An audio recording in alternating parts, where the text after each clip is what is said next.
Terima kasih Anda masih bersama kami di Kompas Petang. Saudara Presiden Prabowo Subianto menjenguk anggota polisi yang menjadi korban luka dalam aksi unjuk rasa yang berujung ricuh di sejumlah tempat di Jakarta. Presiden menyebut ada 43 polisi yang terluka.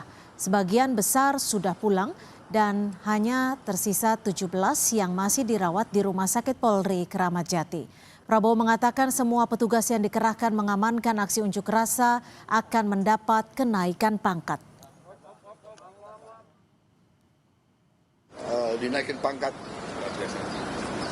pangkat luar biasa karena bertugas di lapangan membela negara, membela rakyat, ya kan, menghadapi anasir-anasir. Kalau demonstran murni yang baik justru oleh aparat harus dilindungi.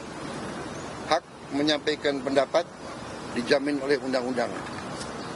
Tapi ada ketentuannya. Demonstrasinya harus damai. Sementara itu, saudara, di Bandung, Jawa Barat, massa aksi meminta Polri